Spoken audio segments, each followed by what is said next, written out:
एक हमारा है रिसर्च और दूसरी हमारे पास है हिस्टोरिकल रिसर्च। जो हमारे पास कॉमनली यूज होती है ना, वो डिस्क्रिप्टिव रिसर्च यूज होती है। यानी डिस्क्रिप्टिव रिसर्च का दूसरा नाम सर्वे रिसर्च भी है। ये जो जितने सर्वे हो रहे होते हैं कि इसका मतलब क्या है, ये जो आप गूगल फॉर्म की सूरत में क्वेश्चनेयर फिल कर रहे होते हैं, ये सारे सर्वे में आते हैं। इवन जो है मतलब कि हमारी सबसे कॉमनली जो चल रही होती है, मैंने भी अपनी एमफिल की रिसर्च यही की। दो जो एमफिल लेवल पे पीएचडी, दो तरह की रिसर्च ज़्यादा चलती हैं, एक डिस्क्रिप्टिव और दूसरी जो है एक्सपेरिमेंटल रिसर्च। लेकिन जो मेरे बीएड के स्टूडेंट हैं उनके लिए है कि आप लोग जो है वो एक्शन रिसर्च करेंगे, आप इसकी तरफ जो है वो नहीं करेंगे।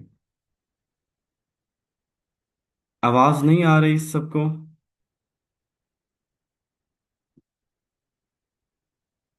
आपको आवाज आ रही है नहीं आ रही?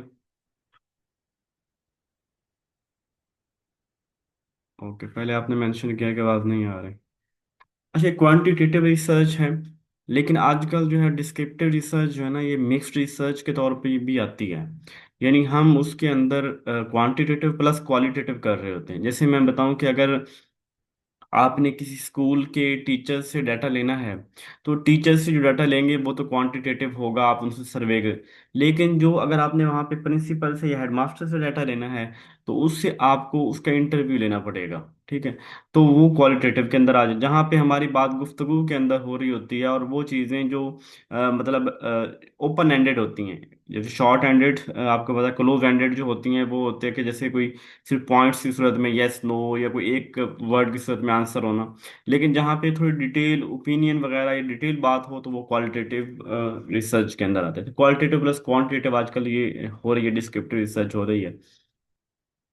तो ये वाइडली यूज ये है, और इसके बहुत से नाम हैं। स्टेटस स्टडी भी, सर्वे रिसर्च, नॉर्मेटिव सर्वे रिसर्च, इसके मुख्तलिफ जो है वो नाम रखे गए हुए हैं।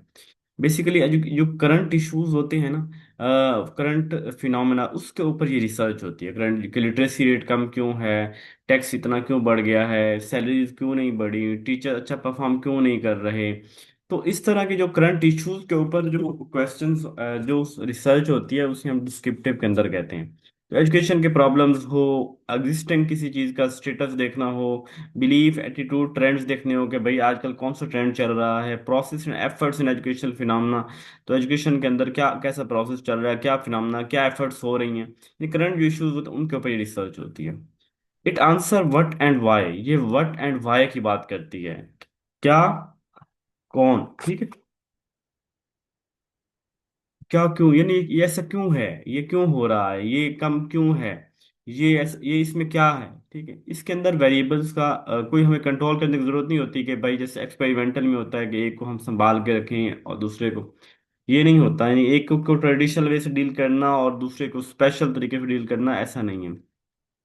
इसकी खसूसियात ये हैं कि इसके अंदर हम जब हमारे पास पॉपुलेशन बहुत ज़्यादा हो ना, तो उनसे डाटा लेना आसान होता है। यानी आप उनसे डाटा ले सकते हैं कि आप सर्वे कर रहे हैं, आप गूगल फॉर्म सब में जो है वो स्प्रेड कर देते हैं, और आपको मैक्सिमम जो है वो वहाँ से रिस्पॉन्सेज मिल जाते हैं। और जब आपके पास बड़ी पॉपुलेशन है, हर बंदे तक आपको इंटरव्यू लेना, हर बंदे तक रसाई मुश्किल है, तो आप उनको से डाटा ले सकते हैं।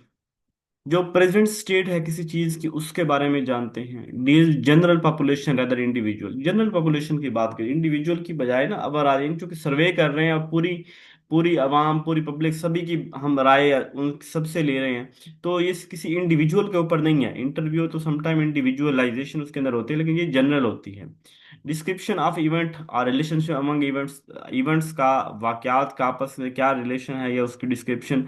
It explore the field of study, जो हमारी स्टडी है उसको एक्सप्लोर करती है। सर्वे मेथड यूज एंड सर्वे में भी जनरल और स्पेसिफिक, सर्वे जनरल भी हो सकता है, स्पेसिफिक भी हो सकता है। स्पेसिफिक होता है किसी एक नीश के ऊपर, बड़ी डिटेल के अंदर, मान्यूट डिटेल के अंदर, कि उसकी गहराई के अंदर जाना। जबकि सर्वे एक जनरल बात होना कि हाँ आपके पास, जैसे मैं कहता हूँ कि जनरल में आपके पास एंड्रॉयड मोबाइल, आप कहते हैं यस, ये एक जनरल हो गया। लेकिन मैं कहता हूँ कि आपके पास जो है वो जो है वो, मैं कोई ब्रांड का नाम ले लेता हूँ कि आपके पास आईफोन जो है वो 17 प्रो मैक्स है। अब इस तरह की जो मैं जनरलाइज, ये मीन कि मैं बड़ा स्पेसिफिक हो रहा हूँ किस चीज़ के हवाले से। Purely use of utilitarian purpose, इसके बहुत ज़्यादा इस्तेमाल हैं, यूटिलिटेरियन पर्पज के लिए रिसर्च जो है वो की जाती है। उसके अलावा डिस्क्रिप्टिव रिसर्च के अंदर हमारे पास जो स्टेप्स है ना वो ये है, सबसे पहले तो प्रॉब्लम क्या है, यानी किस प्रॉब्लम के ऊपर हमने रिसर्च करनी है। उस प्रॉब्लम के मुतालिक हम अपना लिटरेचर रिव्यू करेंगे, आर्टिकल वगैरह पढ़ेंगे, फिर हम उसके मुतालिक अपनी हाइपोथेसिस डेवलप करेंगे। हम अपनी जो है वो पॉपुलेशन डिसाइड करेंगे कि डाटा लेना मैंने किन से है, कौन से लोग हैं जो मेरी रिसर्च से मुतासर होंगे, उनको फ़ायदा होगा, उनके ऊपर मैं करने जा रहा हूँ। डेवलपमेंट ऑफ इंस्ट्रूमेंट देखूंगा कि मैंने कौन सा मेथड ऑफ स्टडी जो है मेथड यूज करना है इसको डाटा लेने के लिए। डिस्क्रिप्टिव रिसर्च करनी है, एक्सपेरिमेंटल करनी है, क्वेश्चनेयर बनाना है, मैंने मैंने लेसन प्लानिंग करनी है। यानी किस मेथड के जरिए, किस रिसर्च की कौन सी टाइप, रिसर्च का कौन सा मेथड, किस तरह से मैंने डाटा इकट्ठा करना है, क्वेश्चनेयर के जरिए करना है इधर, या मैंने वहाँ के बच्चों के एक्सपेरिमेंटल करते हुए लेसन प्लान बनाने हैं, उनसे टेस्ट वगैरह लेना है, तो जो भी है। पायलट टेस्टिंग, जब रिसर्च को बड़े पैमाने पे किया जा रहा होता है ना, करने से पहले हम उसको छोटे पैमाने पे करते हैं। मिसाल के तौर पे मैंने किसी भी इशू के ऊपर रिसर्च कर रहा हूँ मैं, और मैंने उसके मतलब चूंकि हाइपोथेसिस दी हुई है, मिसाल तौर मैं कहता हूँ कि ये जो ना इस एरिया के अंदर जो है वो लिटरेसी रेट कम है, तो मैं इसकी हाइपोथेसिस खुद ही देता हूँ कि यहाँ पे जो बेसिक फैसिलिटीज़ है ना वो अवेलेबल नहीं है बच्चों के पास, इसलिए वहाँ पे जो है वो एजुकेशन जो है कम है। अब बजाय कि मैं पूरी डिस्ट्रिक्ट से या बड़ी पॉपुलेशन से डाटा लेने की बजाय पहले मैं कोई ना चंद एक सैंपल के तौर पे कुछ 20% ऑफ पॉपुलेशन या चंद एक लोगों से डाटा लेता हूँ, और चंद लोगों से डाटा लिया तो उन सब ने अगर मेरी बात को फील कर दिया, उन्होंने कहा कि नहीं यहाँ पे लोगों के पास बेसिक फैसिलिटीज हैं उसके बावजूद बच्चे नहीं पढ़ाते, इट मीन कि मेरी तो हाइपोथेसिस ही गलत है। ठीक है, तो अब अगर मैं पूरी पॉपुलेशन से डाटा ले लेता और फिर देखता भाई मेरी तो हाइपोथेसिस ही गलत है, मैं तो चल ही गलत डायरेक्शन में रहा था, यहाँ तो सबके पास बेसिक फैसिलिटीज हैं, लोग तो वैसे जो है ना वो नहीं आते, उनको एजुकेशन को वो तलीमी इदारे को सही नहीं समझते इसलिए नहीं आते। तो मैं इस तरह की बात करता कोई, लेकिन जो कि अब बड़ी रिसर्च करने के बाद फिर वापस आना मुश्किल होता है, इसलिए हम पहले थोड़े लेवल पे रिसर्च करते हैं फिर आगे बढ़ते हैं। ठीक है, एनालिसिस इंटरप्रिटेशन ऑफ डाटा। अब हमने डाटा ले लिया, उसके बाद उस डाटे को एनालिसिस करना जिसे हम SPSS पे करते हैं, यानी SPSS सॉफ्टवेयर हो गया, एक्सेल हो गया, हम इनके अंदर उस डाटे की जो डाटा फाइल है, एक्सेल फाइल है, वो अपलोड करते हैं, और उसके ऊपर डिफरेंट जो हमने टेस्ट लगाने होते हैं, टी टेस्ट लगाना है, का स्केल लेना, नोवा मेनोवा, जो भी हमने लगाना है टेस्ट वो लगाएंगे, और उस डाटे को इंटरप्रेट करेंगे उसकी, यानी डाटा तो हमारे पास ऐसी फैक्ट्स की सूरत में है जिसकी समझ किसी को आए किसी को नहीं आएगी। अब वो इंटरप्रेट करेंगे, बताएंगे कि ये चीज़ इतनी बड़ी है इसका मतलब ये है, ये कम हुई है इसका मतलब ये है। ठीक है, और इसके बाद एट द एंड हम रिपोर्ट राइटिंग एक थीसिस की सूरत में बना के एक कंप्लीट रिपोर्ट बना के देंगे कि ये रिसर्च ऐसे ऐसे है। ठीक है, अब इसके अंदर चूंकि जो कीवर्ड यूज हुए हैं, एक तो ये इंडी पॉपुलेशन को, पॉपुलेशन वो लोग होते हैं जिनसे हमने डाटा लेना है, जो मेरी रिसर्च मेरा इंटरेस्टेड एरिया है। मिसाल के तौर पर मैं टीचर ट्रेनिंग के ऊपर कर रहा हूँ, तो तमाम टीचर्स मेरी पॉपुलेशन होंगे, मैं कॉलेज लेवल के टीचर्स कॉलेज लेवल के टीचर्स मेरी पॉपुलेशन होंगे, उनमें से जो लोग मैं सिलेक्ट करता हूँ सैंपल होंगे। ठीक है, यानी पूरी पॉपुलेशन, यानी जिनके ऊपर मैं अपनी अपनी अपनी स्टडी को, अपनी रिसर्च को जनरलाइज कर सकता हूँ, जिनके ऊपर अपने रिजल्ट्स को मैं अप्लाई कर सकता हूँ, जो उससे उस मेरे रिसर्च से रिजल्ट से जिनके ऊपर कुछ ना कुछ असर होता है, वो है मेरी पॉपुलेशन। और वो लोग जिनसे मैंने उसके डाटा लिया है, तो मैं सारी पॉपुलेशन का डाटा लेना समटाइम मुश्किल होता है, जब हमारे पास पॉपुलेशन थोड़ी हो ना, और चंद लोगों से हमने डाटा लेना हो और सभी से डाटा ले ले, तो उसे तो सेंसस स्टडी बोलते हैं, सबसे डाटा। लेकिन जब पॉपुलेशन ज़्यादा है और चंद लोगों से डाटा लेना है हमने, तो इसे सैंपल स्टडी, यानी इसको तो ये हमारा सैंपल होगा जो हमें मिलेगा जिससे डाटा लेंगे, और ये प्रोसेस जो होता है इसे सैंपलिंग बोलते हैं। सैंपल लेने के प्रोसेस को सैंपलिंग बोलते हैं। अच्छा, इसके बाद independent variable, dependent variable. Independent variable कौन सा होता है? वो होता है कि जो किस चीज के ऊपर असर कर रहा होता है, और डिपेंडेंट जिसके ऊपर असर हो रहा होता है। हाइपोथेसिस पहले हमारी बात हो चुकी है, जिसके हम टेंटेटिव सॉल्यूशन होता है किसी भी प्रॉब्लम का हमारे पास। ठीक है, तो हमने देखा कि यहाँ पे the problem that is immediate concern of education school administration. Problem ऐसा चूज करें कि जो एक तो इमीडिएट जिसका कंसर्न हो, जो आज के दौर का हो, और उसका हमें जो है वो स्कूल से या हमारी जॉब से रिलेटेड हो, उसका हम डाटा लेना ज़रूरी हो, और सोसाइटी के लिए वो ज़रूरी हो, और वो प्रॉपरली क्लियरली डिफाइंड होना चाहिए कि हम चाहते क्या है। डाटा इकट्ठा करेंगे, मुख्तलिफ टूल्स हैं, चाहे क्वेश्चनियर से करें, चाहे हम लोगों के ओपिनियन लें, चाहे एटीट्यूड स्केल के ऊपर, इंटरव्यू, केस स्टडी स्केल, बहुत से मेथड हैं जिनसे हम डाटा ले सकते हैं। Analysis of data. देखिए डाटा को analysis critical aspect of problem under investigation. तो हम डाटा को अब एनालिसिस करना है, इसका मतलब है कि अब हम एसपीएस या उसके डिफरेंट सॉफ्टवेयर से गुजारेंगे, उसके क्रिटिकल हमें इन्वेस्टिगेशन हम करने के लिए काम कर रहे होंगे, जिसके अंदर क्लियर कट हमारी डिस्क्रिप्शन है, यानी हमारे क्लियर कट होगा कि हमने इस के ऊपर कौन सा टेस्ट अप्लाई करना है, हम चाहते क्या, मेजर क्या करना चाहते हैं। The data are subjected to be interpretation, subjected personal, सब टाइम हमारा डेटा सब्जेक्टिव, कि हम उसकी ना अपनी अपने से खुद से जो है उसकी कर रहे होते हैं, इंटरप्रिटेशन कर रहे हैं। पर्सनल इंटरप्रिटेशन में सब्जेक्टिव के अंदर आता है कि मैं खुद से, अच्छा ये डाटा ऐसे है ना तो इसका ये बना है और इसकी वजह ये हो सकती है।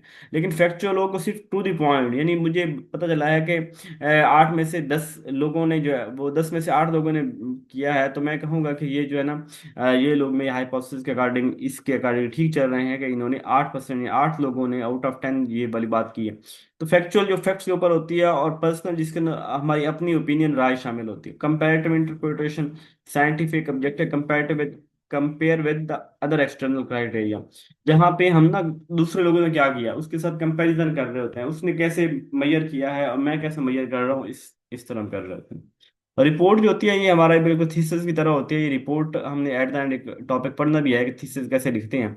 तो background of the problem, elaboration of the problem, description of tools, analysis, interpretation, review, recommendation, सारी चीजें उसके अंदर जो हमारा थीसिस होता है उसके अंदर होती है। अब survey method, field survey, fact survey. Survey basically क्या होता है, सर्वे एक क्वेश्चनियर होता है जो हम बना के हम उसको स्प्रेड करते हैं। सर्वे पहले एक पेज के ऊपर आप चंद क्वेश्चन लेके लोगों को टिक करवा लेते हैं। क्लोज एंडेड होता है जिससे हम लोगों से डाटा ले रहे होते हैं। ऑब्जर्वेशन जिसके अंदर हम लोगों को मॉनिटर कर रहे होते हैं, ऑब्जर्व कर रहे होते हैं, उनके रिस्पॉन्स को रिकॉर्ड कर रहे होते हैं डिफरेंट टाइम्स के अंदर। केस स्टडी किस चीज़ की बड़ी गहराई के अंदर इंटेंसिवली किस चीज़ के ऊपर स्टडी कर रहे होते हैं कि ऐसा क्यों हुआ, कब हुआ, यही क्यों हुआ। तो इस तरह का जो होता है केस स्टडी होता है। तो ये बाकी जो केस स्टडी है, ऑब्जर्वेशन मेथड है, सर्वे, ये मैंने सारे सेपरेटली अलग अलग जो है वो समझाया हुआ है, मैं वहां पे भी इसके ऊपर रोशनी डालूंगा, ठीक है। पहला टॉपिक आपका क्लियर हुआ, डिस्क्रिप्टिव रिसर्च। क्या इसके अंदर किसी को कोई मसला है डिस्क्रिप्टिव रिसर्च की, किसी को समझ ना आई हो?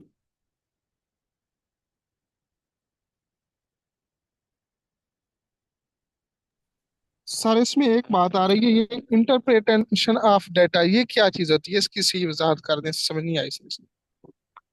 इंटरप्रिटेशन कहते हैं कि किसी चीज का वजाहत करना, इंटरप्रेट करना। मैं कहता हूँ कि जैसे आप कोई बात करते हैं तो साथ में मुझे कि सर इसकी इंटरप्रिटेशन करें कि ये कहना क्या चाह रहे हैं। यानी देखिए हम जो डाटा ले रहे होते हैं वो फैक्ट्स की सूरत के अंदर हमारे पास होता है, यानी वैल्यूज की सूरत में हो गया कि ये इसकी वैल्यू 10 है, इसकी 15 है, इसकी 20 है, कोई हमें इस तरह मिल गई। अब इसको इंटरप्रेट करना है कि भाई 10 का मतलब क्या है, 15 का मतलब क्या है। या आप जो जाते हैं ना किसी भी शॉप के, आप वो जो कोई मेडिकली कोई आप ना रिपोर्ट करवाते हैं, कोई टेस्ट करवाते हैं, और उसके बाद आपके सामने लिखी होती है कि आपकी शुगर इतनी है, आपका जो है ब्लड प्रेशर इतना है, आपकी एचबी इतनी है। अब ये चीज़ें आपकी अगर वहाँ पे लिखी हुई हैं, आप आपको क्या पता कि ये जो जो शुगर है, जब इसका 200 के ऊपर लिखी इसका मतलब क्या है, ठीक है। ये फलां जो वैल्यू इतनी है इसका मतलब क्या। अब इसको इंटरप्रेट करना, कि इसकी वजाहत करना कि जब ये इतने के ऊपर होगी तो उसका मतलब ये है, जब ये इतने के ऊपर है इसका मतलब ये है। इंटरप्रेट का मतलब किसी चीज की वजाहत करना है। अब इंटरप्रिटेशन ऑफ डाटा से मुराद यही है कि वो डाटा जो हमने ले लिया, अब डाटा तो हमने क्वेश्चनर बनाया, लोगों ने, इतने बंदों ने ये रिस्पॉन्स कर दिया, उस डाटे को मीनिंगफुल फॉर्म के अंदर लेके आना ताकि वो सबकी समझ में आ जाए, ताकि सबको पता चल जाए। यानी मिसाल के तौर पे मैंने जो है वो 239 लोगों से मैंने डाटा लिया, और उनसे डाटा लेने के बाद मैंने जो सवाल किया उसमें से मुझे जो रिस्पॉन्सेज मिले, किसी ने 78 बंदों ने एक जवाब दिया, 70 बंदों ने एक दिया, 35 ने एक दिया। अब मैं इस डाटे की इंटरप्रिटेशन करूंगा कि मेरे पास इतने परसेंट पॉपुलेशन ये कहती है कि एंड्रॉयड मोबाइल हर टीचर के पास होना बहुत ज़रूरी है, लैपटॉप के आज के दौर में होना बहुत ज़रूरी है, प्रेजेंटेशन उसे बनाना ज़रूर आना चाहिए, और इतने परसेंट ने कहा कि इसके बगैर भी काम। यानी ये इंटरप्रिटेशन हो रही है, किस चीज़ की वजाहत हो रही है। कुछ क्लियर हुआ सर? जजाकल्ला सर, जजाकल्ला। हिस्टोरिकल रिसर्च के अंदर आते हैं। हिस्टोरिकल से मतलब हिस्ट्री से रिलेट है, यानी जो माजी के मुतालिक रिसर्च हो। अब माजी के मुतालिक रिसर्च का फ़ायदा ये होता है कि जो माजी के अंदर कोई प्रॉब्लम आया था और उस प्रॉब्लम को कैसे फेस किया गया था, तो आज के टाइम के अंदर अब के टाइम के अंदर हम उस माजी को देखते हुए जो है वो माजी, बजाय ये कि तजर्बा दोबारा करने के, दोबारा व्हील इजाद करने के, हम माजी से सबक लेते हैं और उसके मुताबिक हम चलते हैं। यानी बजाय ये कि हम उस वो चीज़ दोहराएं, बल्कि उससे सबक लेते हैं। माजी को हम इसलिए पढ़ रहे होते हैं ताकि हम आज के दौर का माजी के साथ कंपैरिजन कर सकें।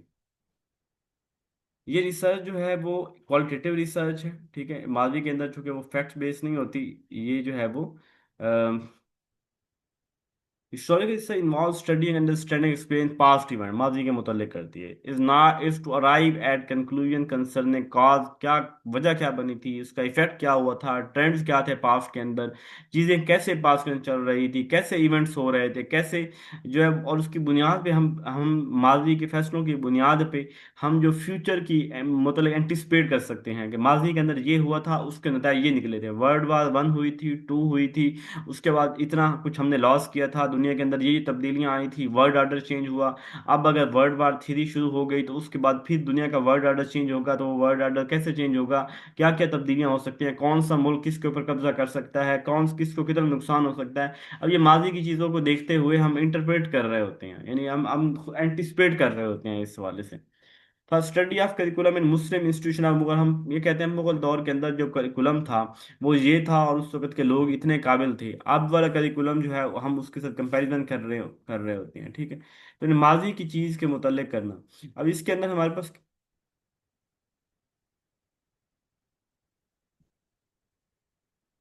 अच्छा, हिस्टोरिकल रिसर्च का स्टेप ये होते हैं, एक तो ये वही problem, define the problem, problem को डिफाइन करना कि हम रिसर्च कर। अच्छा, एक और बात याद रखें, जो होते हैं हमारे पास हाइपोथेसिस, ये एक्सपेरिमेंटल रिसर्च के अंदर हाइपोथेसिस मस्ट होती है।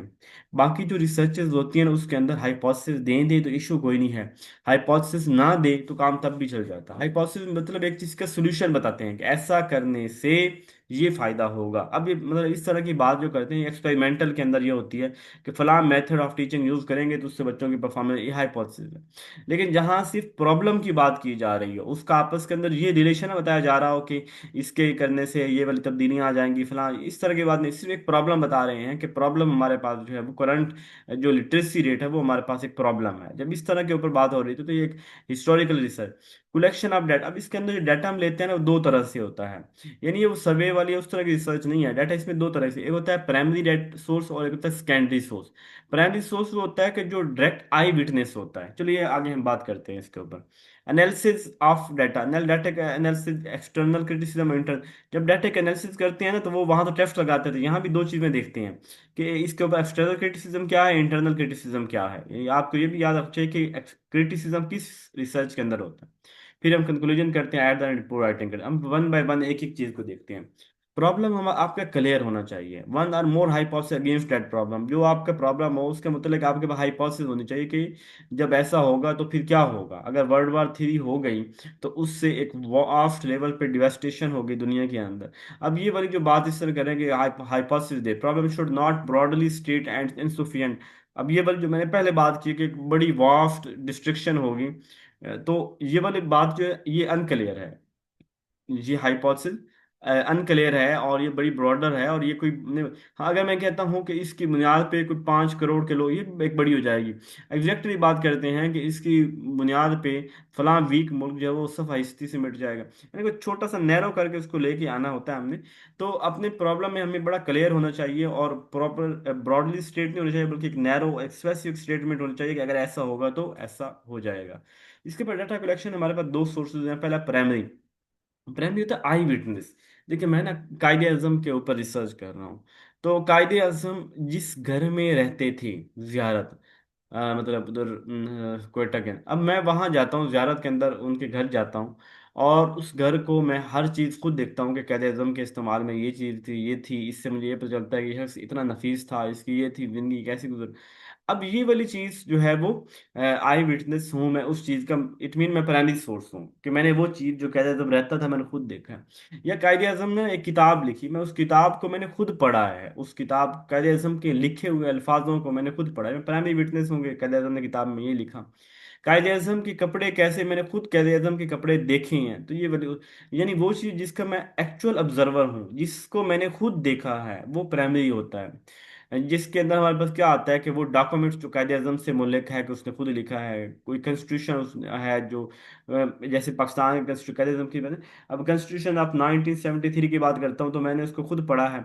कोई सर्टिफिकेट, कोई laws, official record, court decision letter, यानी इन सब चीज़ों को जिनको मैंने खुद देखा है उसके मुतालिक बात करना, वो हमारी प्राइमरी सोर्सेज के अंदर आती है। जबकि हमारे पास जो है वो इसके अंदर हमारी बिल्डिंग्स भी होते हैं जिसके अंदर वो रहता होता है, वो चीज़ें भी, वो furniture, building, picture, painting, teaching material, equipment, text book, सारी चीज़ें जो उस शख्स के पास थी जिसको ऑब्जर्व कर रहा हूँ तो मैं उसके ऊपर, ये सारी चीज़ें मेरे पास है तो ये प्राइमरी के तौर पे आएंगी।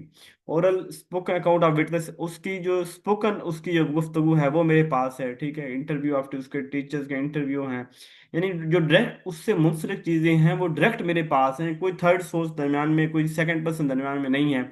ये वाली चीज़ें प्राइमरी में आती है। सेकेंडरी आती है कि मैं खुद ऑब्जर्वर नहीं हूँ लेकिन जिससे मैं डाटा ले रहा हूँ वो ऑब्जर्वर है। यानी स्टेनले वालपर्ट ने कैदेज़म की हिस्ट्री के ऊपर किताब लिखी। अब वो स्टेनले वालपर्ट जो है वो कैदेज़म को मैं खुद नहीं जानता, लेकिन स्टेनले वालपर्ट ने जो कैदेज़म मतलब लिखा है तो वो अभी मेरी सेकेंडरी सोर्स ऑफ डाटा है, ठीक है। यानी किसी ने कैदेज़म के ऊपर किताब लिखी है, किसी ने उसके मतलब कुछ कहा है, वो डायरेक्ट उसका उसके साथ खुद ताल्लुक नहीं है, लेकिन उस वो मतलब मेरा डायरेक्ट उसके साथ ताल्लुक नहीं है, किसी सेकंड पर्सन के थ्रू मुझे वो इन्फॉर्मेशन मिल रही है। तो ये वाला हमारे पास जो है वो सेकेंडरी सोर्स ऑफ डाटा हो जाएगा। सबको इस बात की समझ आ गई?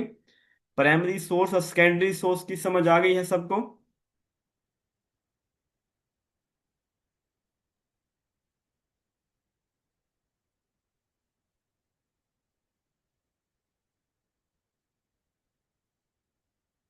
उसके बाद हमारे पास जो है प्राइमरी सोर्स, सेकेंडरी सोर्स के बाद हमारे पास है एनालिसिस। अच्छा, डाटा को जब एनालिसिस करना है, इसके मैंने बात की थी कि दो तरह के क्रिटिसिज्म होते हैं, एक्सटर्नल और इंटरनल।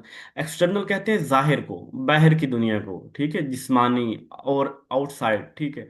और इंटरनल कहते हैं इंटरनल, अंदर की तरफ से, ठीक। अब एक्सटर्नल क्रिटिसिज्म ये होगा कि जब हम किसी चीज की जेन्युइननेस को देख रहे हैं। जेन्युइननेस क्या होता है कि ये जो आप किताब लेके आए हैं, क्या ये किताब कायदे आज़म ने खुद लिखी है? क्या उसके अपने सिग्नेचर इसके ऊपर मौजूद हैं? क्या ये जो फॉन्ट है जिसके अंदर लिखा हुआ है, क्या ये फॉन्ट उस वक्त जो है वो मौजूद था? क्या ये कैलिबरी फॉन्ट वाला चक्कर तो नहीं है कि कैलिबरी दो साथ में आया और आप डॉक्यूमेंट 2000 का बना के आ जाएं और वो वाली फेक कैलिबरी उसके अंदर शामिल करके आ जाए, और वाज़ेह तौर पर पता चल जाए कि आप फेक डॉक्यूमेंट लेके आए हैं और फिर उसके बाद आप जो है वो मुल्क के जो है वो एग्जेक्टिव भी बन जाए।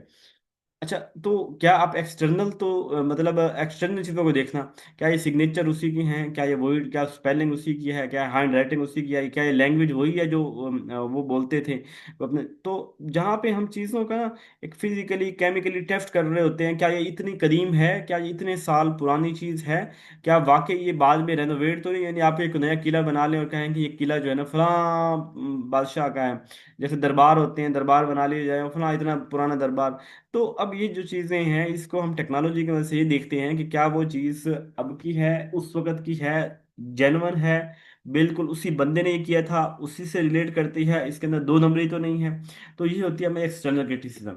इंटरनल क्रिटिसिज्म होता है कि ठीक है, मान लिया ये सिग्नेचर कायदे आज़म के हैं, मान लिया कि ये जो सारी तहरीर लिखी हुई है ये उसी की है, उसी सारा कुछ, लेकिन क्या जो मेरी रिसर्च है उसके साथ ये रिलेट भी करती है कि नहीं करती? यानी मिसाल के तौर पे मैं आज की जो है वो कोई स्टडी कर रहा हूँ और माजी की स्टडी मेरी उस रिसर्च से रिलेट नहीं करती, मैं एवं ही उसको शामिल किए हुए हूँ। यानी एक ऐसी चीज जिसकी एग्जाम्पल वहां बनती नहीं, मैंने उस चीज की एग्जाम्पल दे दी है। और इसके अलावा क्या ये अगर उस शख्स का रिस्पॉन्स भी है, माना कि उसका रिस्पॉन्स है, क्या उसके रिस्पॉन्स विदाउट फेयर था? क्या उसको फेयर तो नहीं, किसी का खौफ तो नहीं था? यानी इमरान खान को तोड़ने के बाद एस्टेब्लिशमेंट का, तो आपने देखा कि धड़ाधड़ प्रेस कॉन्फ्रेंसेस हुई, हर एक बंदे ने अपनी बारात का ऐलान किया। इमरान खान के ऊपर किसी ने तो हद से ज़्यादा जो है वो तनकीद की कि ये ऐसा था, वो ऐसा था, मतलब एक किसी वादा माफ गवाह बन गए। और उन्होंने जो है वो प्रेस कुछ आए और रोती आंखों के साथ वो प्रेस कॉन्फ्रेंस करके गए।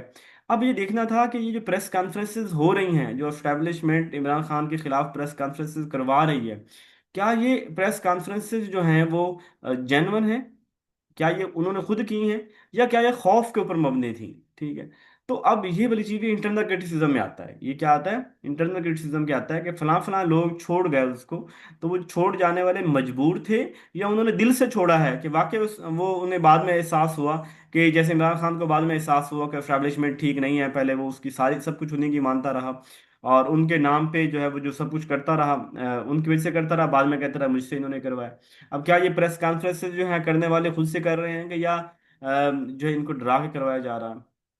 तो analysis of writer competent unbiased honest, ये हमें ये देखना है कि जो राइटर है वो कम्पिटेंट भी है, उसके बाद उसके रिलेट भी करती हैं, अनबाइस्ड है, ऑनेस्ट आदमी है, कोई प्रेशर फेयर तो नहीं है, कितने कितना अर्सा पहले बात की गई थी, यानी कि कितनी पुरानी बात है, ये हमें इससे इंटरनल क्रिटिसिज्म होगा। बात की समझ, एक्सटर्नल और इंटरनल की समझ आ गई है सबको? अहम कंसेप्ट है, ये सवाल बार बार रिपीट होता है एग्जाम के अंदर, एक बड़ी पूछी जाने वाली चीज़ है, जहाँ हिस्ट्री की बात, हिस्टोरिकल रिसर्च की बात होती है तो एक्सटर्नल और इंटरनल क्रिटिसिज्म की बात होती है, और मुझसे ये इंटरव्यू में भी पूछा गया था। तो इसकी समझ आई है आपको? थोड़ा सा फर्क जान सकते हैं आप?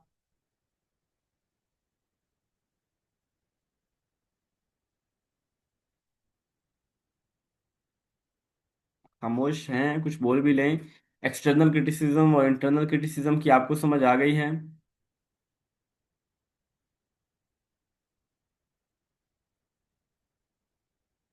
अच्छा जी, उसके बाद जो है वो हमारे पास, फिर इसके बाद हम एट द एंड हम उसका कंक्लूजन जो है वो भी हम उसी क्रिटिसिज्म को देखते हुए उसका कंक्लूजन ड्रा करते हैं और जनरलाइज करते हैं जो भी हमने, और रिपोर्ट लिखते हैं, एक थीसिस उसके ऊपर डिटेल में लिखते हैं, ये होता है। तो ये हम जो है रिपोर्ट राइटिंग, ये सब में सभी रिसर्चेज में रिपोर्ट राइटिंग एक ही तरह की होती है। और ये आखिरी चैप्टर जब हमने करना है ना, वो sorry report writing, thesis writing एक टॉपिक हमने करना है, उसके अंदर इसकी वजाहत हो जाएगी। ठीक है, कल एक्सपेरिमेंटल रिसर्च करेंगे। कोई सवाल है आपका आज के दोनों टॉपिक से, डिस्क्रिप्टिव या एक्सपेरिमेंटल रिसर्च में से?